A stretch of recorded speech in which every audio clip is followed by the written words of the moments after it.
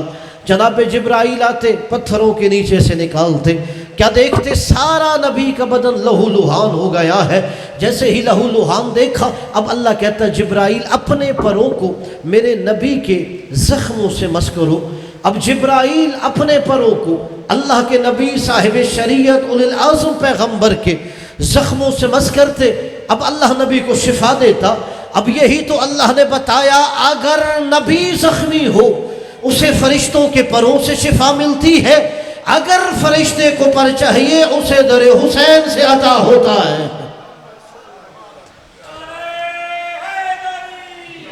یا علی، نبی کو فرشتے کے در سے شفا مل رہی ہے اور فرشتے کو حسین کے در سے شفا مل رہی ہے۔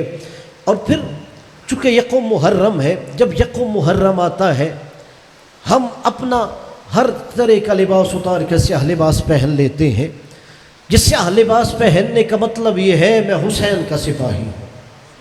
جب میں نے اپنا لباس اتارا، سیاہ لباس پہن لیا، یعنی میں حسین کا سپاہی ہوں، اس کا مطلب یہ ہے کہ میں اپنا لباس ظاہری تبدیل کر کے حسین کے در پہ آ کے جو سفینہ نجات ہے اپنے باطن کو تبدیل کرنا چاہتا ہوں، کہ میں نے ظاہری لباس تبدیل کر کے اپنا باطن حسین کے در سے تبدیل کرنا چاہتا ہوں۔ اور پھر دیکھیے، جب کسی بھی ملک کا سپاہی کوئی لباس پہن لیتا ہے، اس کا مطلب یہ ہے اس کی سرحدوں کا محافظ ہے۔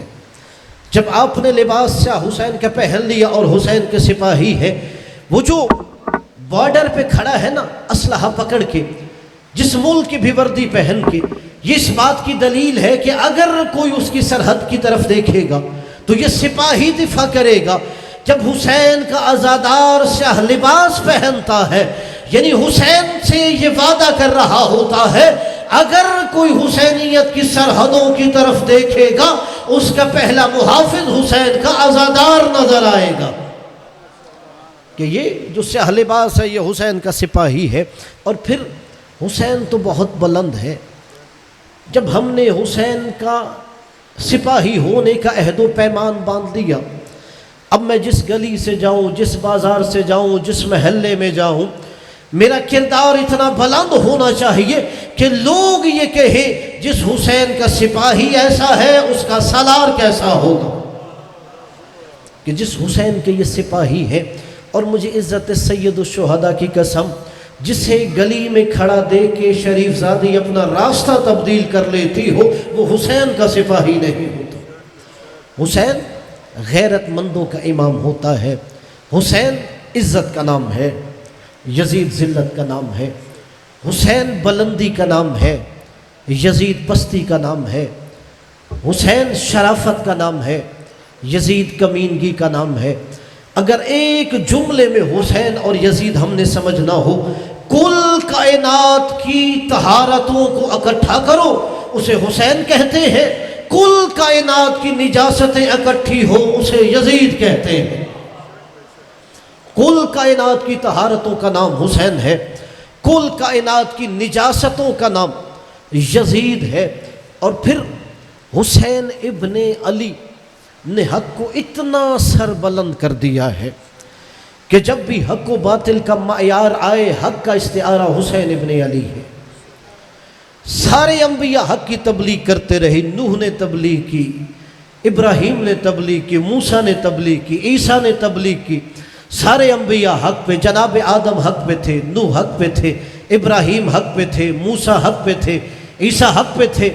مگر آج ہزاروں سال بعد بھی اگر کسی نے حق و باطل کا موازنہ کرنا ہو، کوئی یہ نہیں کہتا ادھر آدم ہے ادھر شیطان ہے۔ اگر حق و باطل کا موازنہ کرنا ہو، حالانکہ آدم حق پہ تھے، شیطان باطل پہ تھا، نوح حق پہ تھے، پسر نوح باطل پہ تھا، ابراہیم حق پہ تھے، نمرود باطل پہ تھا، موسیٰ حق پہ تھے، فرعون باطل پہ تھا، سرکار محمد مصطفیٰ حق پہ تھے، ابو جہل و ابو لہب باطل پہ تھا۔ اگر آج کسی نے حق و باطل کا موازنہ کرنا ہو، کوئی یہ نہیں کہتا ادھر آدم ہے ادھر شیطان ہے، ادھر نوح ہے ادھر پسر نوح ہے، ادھر موسیٰ ہے ادھر فرعون ہے، ادھر ابراہیم ہے ادھر نمرود ہے، ادھر محمد مصطفیٰ ہے ادھر ابو جہل و ابو لہب ہے۔ حسین نے حق کو اتنا سربلند کر دیا ہے، جب بھی حق و باطل کی بات آئے ہر زندہ ضمیر انسان یہی کہتا ہے ادھر حسین ہے ادھر یزید ہے۔ حسین حق کا استعارہ ہے، حسین نے حق کو سربلند کیا ہے کہ ادھر حسین ہے ادھر یزید ہے۔ اور اگر جملہ ہدیہ کروں آپ اپنے انوار قلوب پہ نقش کیجئے، دو وہ بندے لڑ پڑے جن کے دل میں یزید کی ہمدردیاں ہیں، ان میں سے بھی ایک دوسرے کو کہہ رہا ہوتا ہے میں حسین ہوں تو یزید ہے۔ اسے پتہ ہے کہ حق کا استعارہ حسین ابن علی ہے، اگر خود کو حق کا استعارہ منوانا ہے تو حسین ابن علی سے نسبت دو گے۔ اور یہی وجہ ہے کہ ہر حریت پسند نسبت حسین سے دیتا ہے۔ لبنان کا عیسائی ہے بول سلامہ، یہ اس کے 4 جملے ہیں۔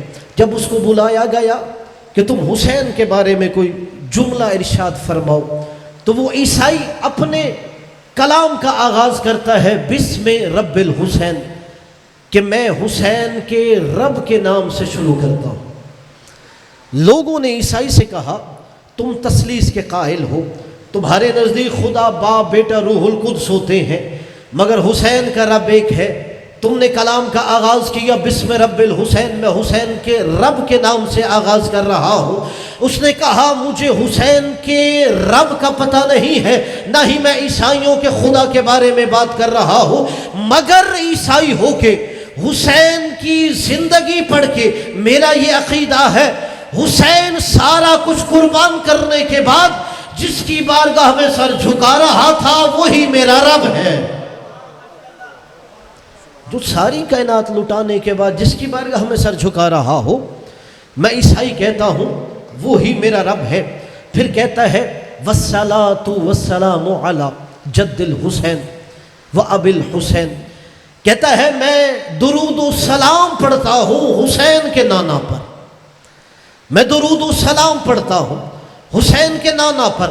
اس نے کہا تم کہو گے یہ مذہب کا عیسائی ہے اور درود و سلام مسلمانوں کے نبی پہ پڑھ رہا ہے، اس سے جناب عیسیٰ پہ درود و سلام پڑھنے چاہیے۔ اس نے کہا میں کیوں نہ حسین کے نانا اور بابا پر درود و سلام پڑھوں، وہ آغوش کتنی بلند ہوگی جس میں حسین پلتا رہا ہوگا۔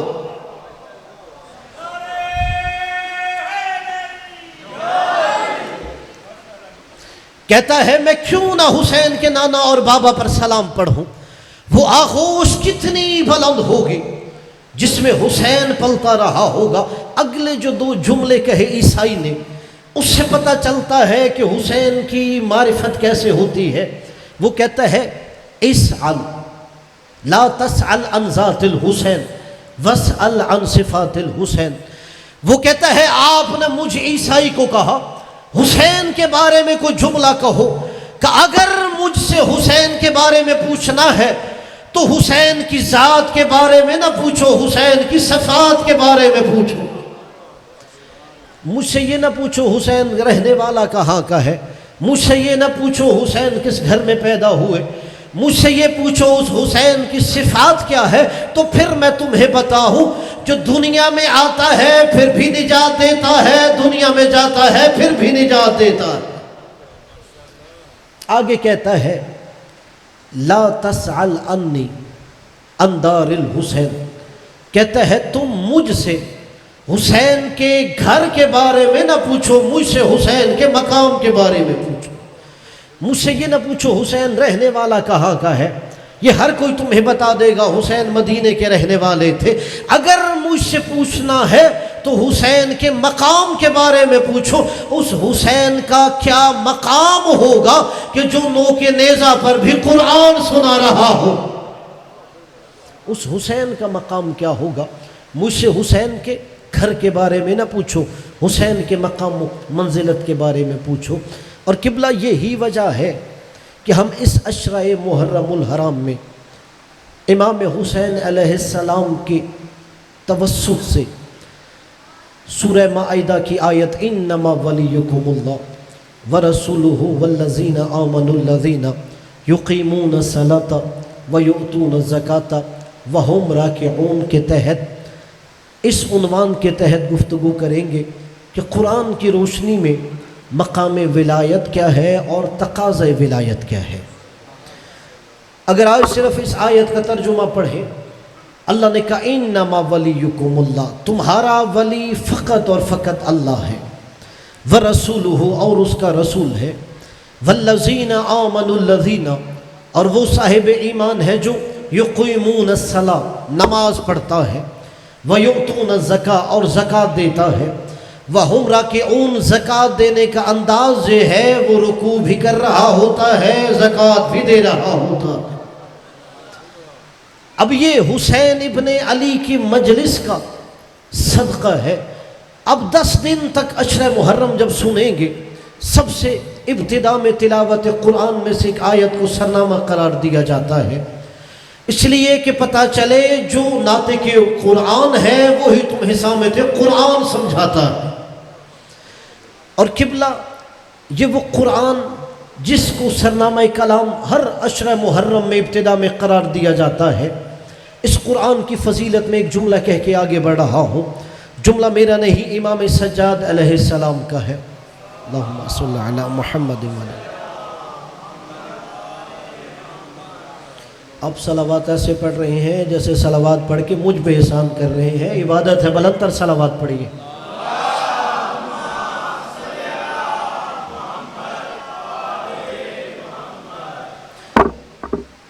امام سجاد علیہ السلام کا یہ جملہ ہے کہ آپ نے فرمایا جس گھر میں تلاوت قرآن ہوتی ہے وہ گھر آسمان والوں کے لیے ایسے چمک رہا ہوتا ہے جیسے زمین والوں کے لیے آسمان پر ستارے چمک رہے ہوتے ہیں۔ اور قبلہ یہ وہ کتاب ہے جس کا لفظ لفظ معجزہ ہے، جس کا حرف حرف معجزہ ہے، جس کی حقیقت تک انسانی عقل کی رسائی نہیں ہے، جو اپنے اندر بطون در بطون لیے ہوئے آیا۔ اس معاشرے میں قرآن نازل ہوا جو اپنے آپ کو عرب کہتے تھے، فصیح و بلیغ کہتے تھے، ساری دنیا کو عجم یعنی گونگا کہتے تھے۔ جب قرآن نے ان کے سامنے بولنا شروع کیا، ان کی زبانیں ان کے دہنوں میں تھر تھرانے لگی۔ جب قرآن نے ان کے سامنے بولنا شروع کیا، ان کی عقلیں حیران ہو گئی، جو خود کو فصیح و بلیغ ساری دنیا کو گونگا عجم کہہ رہی تھی۔ جب نبی نے کہا یہ فصاحت و بلاغت پہ ناز کرتے ہیں، نبی نے قرآن کا سب سے چھوٹا سورہ دیوار کعبہ پہ آویزہ کر دیا، اگر تمہیں اپنی فصاحت پہ ناز ہے تو اس جیسی ایک صورت لے کے آؤ، بسم اللہ الرحمن الرحیم، انا اعطیناک الکوثر فصلی لربک وانحر ان شانئک هو الابتر۔ اب یہ کہ عرب کے رہنے والے اس کا جواب لاتے، اس کے آگے چوتھا مصرع لکھ رہے ہیں، ما ھذا کلام البشر، یہ کسی بشر کا کلام نہیں، خالق بشر کا کلام ہے۔ جو اپنے آپ کو فصیح و بلیغ کہہ رہے تھے، ساری دنیا کو گونگا کہہ رہے تھے، قرآن نے ان کی زبانوں کو گونگ کر دیا۔ یہ وہ کتاب ہے جس کا لفظ لفظ معجزہ ہے۔ اپنے بچوں کے لیے جملہ کہہ رہا ہوں، اگر کوئی آج آپ سے سوال کرے آپ کے نبی کے سچے ہونے کی دلیل کیا ہے، آپ یہ نہیں کہو گے میرے نبی نے چاند 2 ٹکڑے کیا ہے، آپ یہ دلیل نہیں دو گے کہ میرے نبی کے ہاتھ پہ پتھر کلمہ پڑھتے تھے، آپ یہ دلیل نہیں دو گے کہ میرے نبی کو درخت چھو کے سلام کرتا تھا، آپ یہ دلیل نہیں دو گے میرے نبی کے اوپر ابر سایہ کرتا تھا۔ اگر کوئی سوال کرے غیر مسلم تمہارے نبی کے سچے ہونے کی دلیل کیا ہے، آج بھی قرآن چیلنج کر کے کہہ رہا ہے اگر میرے نبی کی نبوت میں شک ہے تو قرآن جیسی کتاب لے کے آؤ، کہ قرآن میرے نبی کے قیامت تک کا معجزہ ہے۔ اب یہ جو قرآن کا معجزہ ہے، آپ جائیے اپنے مرضی کے عالم سے سوال کیجئے، کوئی مذہب مسلک کی قید نہیں، شیعہ ہو، بریلوی ہو، دیوبند ہو، اہل حدیث ہو، قرآن کا معجزہ کیا ہے؟ قرآن جو نبی کے نبوت کی سچائی کا دلیل ہے، معجزہ ہے۔ قرآن کا معجزہ کیا ہے؟ اس کے مفاہیم معجزے ہیں، اس کے احکام معجزے ہیں، قرآن کی آیتیں معجزے ہیں۔ ہر عالم یہی کہے گا قرآن کے لفظوں کی ترتیب معجزہ ہے، پھر جملہ کہہ رہا ہوں، قرآن کے لفظوں کی ترتیب معجزہ ہے۔ اچھا، جو قرآن میں حروف تہجی استعمال ہوئے، جو الف با تا سا استعمال ہوئے، جو الفابیٹس استعمال ہوئے، جو عربی زبان میں حروف استعمال ہوتے ہیں اور قرآن میں استعمال ہوئے ہیں، کیا ان میں فرق ہے؟ جسے پتہ ہے جو عربی میں حروف استعمال ہوتے ہیں، جو قرآن میں استعمال ہوتے ہیں، کوئی فرق نہیں ہے۔ وہی حروف جو لوگ عرب کے رہنے والے روزمرہ کی زبان میں استعمال کرتے ہیں، وہی حروف تہجی قرآن میں استعمال ہوئے، وہی الف با قرآن میں استعمال ہوا۔ تو پھر معجزہ کیا ہے؟ بس اللہ نے کہا یہی معجزہ ہے، تمہارے لفظوں کو ہم نے ترتیب دیا، معجزہ بن گیا۔ تمہارے الف با، تمہارے حروف تہجی، تمہارے الفابیٹس، انہیں ہم نے ترتیب دیا ہے، یہ معجزہ بن گیا ہے۔ اور یہیں سے اللہ نے چیلنج کر دیا، تمہارے عالم کی لفظیں جو بول نہیں سکتی، جو چل نہیں سکتی، جن میں بولنے کی طاقت نہیں ہے، جن میں گویائی کی سکت نہیں ہے، اگر ہم انہیں ترتیب دے دیں وہ معجزہ بن جاتے ہیں۔ وہ لفظ تمہارے عام لفظوں جیسے نہیں ہوتے۔ تو یہیں سے فیصلہ کرو، اگر تم میں سے کسی جاندار کو ہم چن لیں وہ تمہارے جیسا کیسے ہو گیا؟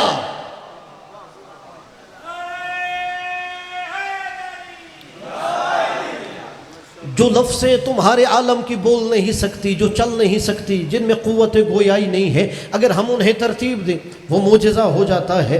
تو اگر ہم تم ہی میں سے جو چل سکتے ہیں، جو بول سکتے ہیں، ان کو منتخب کر لیں، وہ عام تم جیسے کیسے ہو گئے؟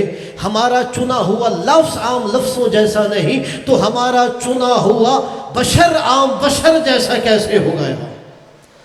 اور یہی وجہ ہے، اگر اور جملہ آسان کر دوں، اللہ نے پھر جب قرآن کے بارے میں کہا، قرآن نبی کا معجزہ، اور جس رات میں قرآن نازل ہوا اس میں کہا اِنَّا أَنزَلْنَاهُ فِي لَيْلَةِ الْقَدْرِ، ہم اسے لیلۃ القدر میں نازل کر رہے ہیں۔ وَمَا أَدْرَاكَ مَا لَيْلَةُ الْقَدْرِ، تم میں وہ قوت ادراک نہیں ہے کہ لیلۃ القدر کی عظمت کو پا سکو۔ کَلَيْلَةُ الْقَدْرِ خَيْرٌ مِّنْ أَلْفِ شَهْرٍ، یہ ایک رات ہے مگر 1000 مہینوں سے افضل ہے۔ 1000 مہینوں کے برابر نہیں، ایک رات ہے مگر 1000 مہینوں سے افضل ہے۔ اب آپ جائیے اپنے مرضی کے عالم کے سر پہ قرآن رکھ کے پوچھئے، جس رات میں قرآن اترا، جب وہ رات عام راتوں جیسی نہیں، تو جس ذات پہ قرآن اترا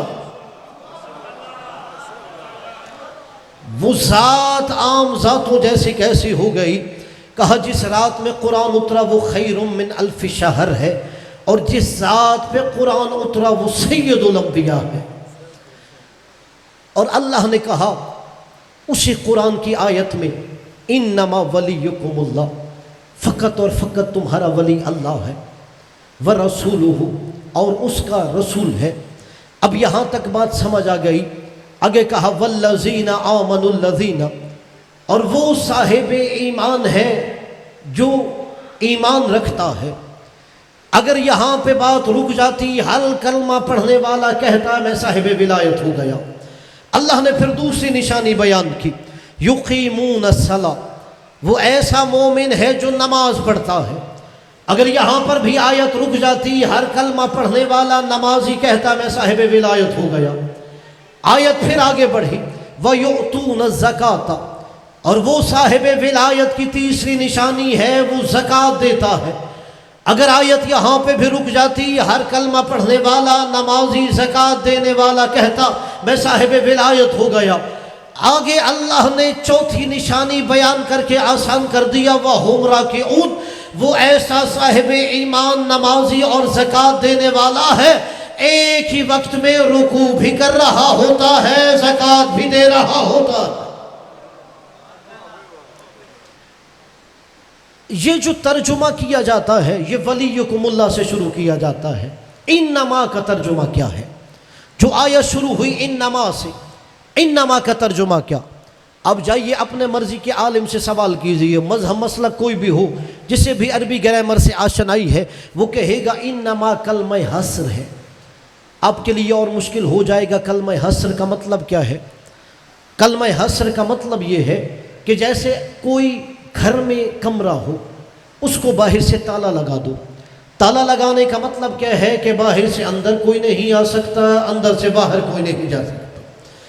جب اللہ نے کسی آیت کے شروع میں انما رکھ دیا، یعنی اللہ نے آیت کو تالا لگا دیا ہے کہ باہر سے اندر کوئی نہیں آ سکتا، اندر سے باہر کوئی نہیں جا سکتا، کہ جن کی ولایت کا میں نے اس آیت میں تذکرہ کیا ہے، کوئی ان میں سے کسی ولی کو باہر نہیں نکال سکتا، اور جن ولیوں کا میں نے تذکرہ کر دیا ہے ان کے مقابلے میں باہر سے کوئی اندر نہیں آ سکتا۔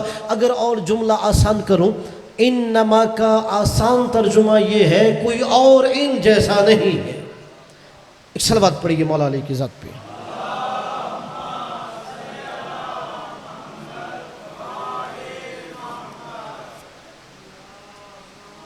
صلی اللہ علیہ وسلم۔ میرے بعد انشاءاللہ بہترین انداز میں عظیم باپ کی عظیم فرزند مدعی اہل بیت عزت مآب عمران عباس قمی صاحب خطاب فرمائیں گے۔ بس آخری جملے آیت سمجھاتے ہوئے، انما کلمہ حصر ہے، یعنی آیت کو اللہ نے تالا لگا دیا، باہر سے اندر کوئی نہیں آ سکتا، اندر سے باہر کوئی نہیں جا سکتا۔ دوسرا انما کا اگر ترجمہ سمجھنا ہو، یعنی کوئی اور ان جیسا نہیں ہے۔ اللہ نے جب اپنی بات کی، توحید کی، اللہ نے کہا انما الہکم الہ واحد، وہاں بھی انما لے کے آئی۔ جب نبی کی بات آئی فرمایا قل انما انا بشر مثلکم، وہاں پر بھی انما آئی۔ جب نبی کے اہل بیت کی بات آئی وہاں پر بھی انما آیا، انما یرید اللہ لیذہب عنکم الرجس اہل البیت، یعنی انما کا مطلب کیا؟ کوئی اور ان جیسا نہیں ہے۔ اللہ نے کہا انما الہکم الہ واحد، میرے حبیب انہیں کہے خدائی کے دعوے دار بہت ہیں مگر اللہ جیسا خدا کوئی نہیں ہے۔ پھر نبی کی بات آئی قل انما انا بشر مثلکم، میرے حبیب انہیں کہو بشر بہت ہیں مگر محمد جیسا بشر کوئی نہیں ہے۔ پھر نبی کے اہل بیت کی بات آئی انما یرید اللہ لیذہب عنکم الرجس اہل البیت ویطہرکم تطہیرا، میرے حبیب اپنی امت سے کہو پاکی کے دعوے دار بہت ہیں مگر تیرے اہل بیت جیسا پاک کوئی نہیں ہے۔ اور یہی وجہ ہے کہ جو اللہ نے کہا ان جیسا کوئی نہیں ہے، یہ ہر میدان میں ہمیں جدا نظر آ رہے تھے۔ بس چونکہ میرے واجب الاحترام آ گئے اور آج محرم کی پہلی تاریخ ہے، اصل مقصد تو یہی ہے کہ مادر حسین کو پرسہ دیا جا سکے۔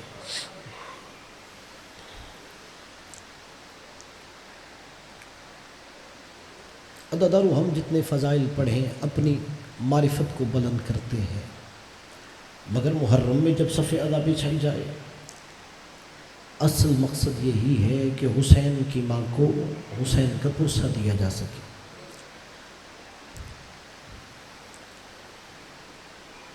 کوئی بندہ دنیا سے رخصت ہو جائے، امیر ہو یا غریب ہو، لوگ پرسہ دینے اس کے پاس گھر چل کے جاتے ہیں۔ حسین کی ماں اتنی غریب ہے وہ پرسہ لینے بھی خود چل کے آتی، اور عزاداروں کچھ نہیں کہتی، بس یہی ہر عزادار سے کہتی ہے ہو سکے میرے حسین پہ دو آنسو بہا دو۔ عزاداروں میں پڑھوں گا، آگے چلا جاؤں گا، آپ صف ادا پہ پرسہ دیں گے، گھر جا کے نرم بستر پہ سر رکھ کے سو جائیں گے، مگر حسین کی ماں اس عزا خانے سے اٹھے گی دوسرے عزا خانے چلی جائے گی، اس عزا خانے سے اٹھے گی تیسرے عزا خانے چلی جائے گی، صرف اتنا کہتی ہے میرے حسین پہ دو آنسو بہا دو۔ اجرکم علی اللہ۔ علامہ حسین بخش جاڑا صاحب یہ روایت پڑھا کرتے تھے اور ان کی کتاب میں یہ روایت موجود ہے۔ وہ کہتے ہیں کہ ایک مومنہ کا محرم سے 3 دن پہلے جوان بیٹا انتقال کر گیا، وہ 3 دن تک جوان بیٹے کو روتی رہی۔ جیسے ہی آسمان پہ محرم کا چاند طلوع ہوا، بیٹے کی قبر پہ کھڑی ہو کے کہتی ہے اب تجھے نہیں رو گی زہرا کے بیٹے کو رو۔ عزادارو، بیٹے کی قبر سے گھر آئی، سیاہ لباس پہنا، سیاہ پردے گھر میں آویزاں کیے، حسین کی صف عزا بچھائی، 10 محرم تک زہرا کے لال کو روتی رہی، مجلس سویم کے بعد قبرستان جاتی ہے، کیا دیکھا؟ کوئی کالے برقعے والی بیوی ہے۔ اللہ جانے کس سے جملہ سمجھ آیا، کون اپنے خیال میں ہے؟ کوئی کالے برقعے والی بیوی ہے جس کا ایک ہاتھ زخمی پہلو پہ ہے، اس کے بیٹے کی قبر پہ رو رہی ہے۔ یہ مومنہ آگے بڑھ کے کہتی ہے، اے ضعیفہ تو بھول گئی ہے، یہ تیرے بیٹے کی قبر نہیں، یہ میرے بیٹے کی قبر ہے۔ عزاداروں، وہ ضعیفہ کالے برقعے والی مستور کہتی ہے، میں بھولنے والی نہیں، مجھے پتہ ہے یہ تیرے بیٹے کی قبر ہے، تو 10 دن تک میرے بیٹے کو روتی رہی، میں تیرے بیٹے کو روتی رہی۔ اجرکم علی الزہرا۔ اور عزاداروں، آپ کے میرے امام کیسے محرم کا چاند دیکھا کرتے تھے؟ مقتل کی کتابوں میں روایت ہے، مدینے والے کہتے ہیں ہمیں محرم کا چاند آسمان پہ دیکھنا نہیں پڑتا، امام صادق کے گھر سے اتنی رونے کی آوازیں بلند ہوتی، ہمیں پتہ چل جاتا زہرا کا گھر اجڑنے والا چاند طلوع ہو گیا۔ آپ کے میرے 5ویں امام نے وصیت کی تھی کچھ رقم الگ کرتے ہوئے کہ 10 سال تک اس سے مینا کے میدان میں عزاداری کا اہتمام کرو۔ اور عزاداروں، میرے 8ویں امام اتنے بڑے عزادار، یہ جو لفظ مجلس حسین بولا جاتا ہے یہ 8ویں امام کی ایک حدیث سے لیا گیا ہے۔ ریان ابن شبیب کہتا ہے کہ جب میں اپنے 8ویں امام کی بارگاہ میں ایک دفعہ گیا، میں نے دیکھا کہ مولا کے گھر کی حیت بدلی ہے، مولا نے سیاہ لباس پہنا ہوا ہے، مولا کے گھر میں سیاہ پردے آویزاں ہیں۔ میں نے کہا مولا کیا ہوا؟ آج گھر کا نقشہ بدل گیا ہے۔ مولا نے کہا ابن شبیب، وہ چاند طلوع ہو گیا ہے جس میں زہرا کا گھر اجاڑا گیا، محرم کا چاند طلوع ہو گیا ہے۔ پھر آگے امام نے کہا، یبن الشبیب ان کنت باکیا لشیء فابک للحسین ابن علی، اگر ابن شبیب تو کبھی رونا چاہے تو کسی اور بات پہ نہ رو، حسین پہ رویا کر۔ آگے امام نے عجیب جملہ کہا، یذبح جدی کما یذبح الکبش، میرے دادا حسین کو ایسے ذبح کیا گیا تھا جیسے گوسفند کو ذبح کیا جاتا ہے۔ شاید کوئی عزادار سوچے جانور کو ذبح کرنے کے بھی اصول ہوتے ہیں، پہلے خنجر تیز ہونا چاہیے، اسے پانی پلانا چاہیے، کوئی دوسرا جانور دیکھ نہ رہا ہو، مگر زہرا کا لال تو ایسے ذبح نہیں ہو رہا تھا، کن خنجر سے ذبح کیا جا رہا ہے، 3 دن کا پیاسا ذبح کیا جا رہا ہے، بیٹی 7ویں قدم پہ، بہن 70ویں قدم پہ کھڑی ہے۔ پھر مولا نے کیسے کہہ دیا، میرے جد کو ایسے ذبح کیا گیا جیسے جانور ذبح کیا جاتا ہے۔ علماء کتب مقاتل میں امام علی رضا علیہ السلام کے اس جملے کی شرح لکھتے ہیں، امام نے یہ زمانے جاہلی کی بات کی ہے کہ زمانے جاہلیت کا دستور یہ تھا، 8-10 لوگ مل کے ایک جانور پال لیتے تھے، وہ جب جانور بڑا ہو جاتا اسے جانور کو درمیان میں کھڑا کیا جاتا، 8-10 افراد اطراف میں کھڑے ہو جاتے، کسی کے ہاتھ میں چھری ہوتی، کسی کے ہاتھ میں خنجر ہوتا، کسی کے ہاتھ میں تیر ہوتا، کسی کے ہاتھ میں تلوار ہوتی۔ اب جس کے ہاتھ میں چھری ہے وہ چھری مار رہا ہے، جس کے ہاتھ میں نیزہ ہے نیزہ مار رہا ہے، جس کے ہاتھ میں خنجر ہے وہ خنجر مار رہا ہے۔ مولا نے فرمایا یہی حالت زہرا کے لال کی کربلا میں ہو گئی ہے، کربلا کے لقدق صحرا میں تنہا زہرا کا لال کھڑا ہے، جس کے ہاتھ میں تیر ہے وہ تیر مارتا ہے، جس کے ہاتھ میں تلوار ہے تلوار مارتا ہے، جس کے ہاتھ میں نیزہ ہے نیزہ مار رہا ہے، جس کے ہاتھ میں پتھر ہے پتھر مار رہا ہے۔ عزادارو، اتنا ہو گیا زہرا کا لال غریب، جس کے ہاتھ میں کوئی ہتھیار نہیں، وہ کربلا کی گرم ریتی اٹھاتا زہرا کے لال کے زخموں پہ ڈال رہا۔ الا لعنت اللہ علی القوم الظالمین وسيعلم الذين ظلموا أي منقلب ينقلبون۔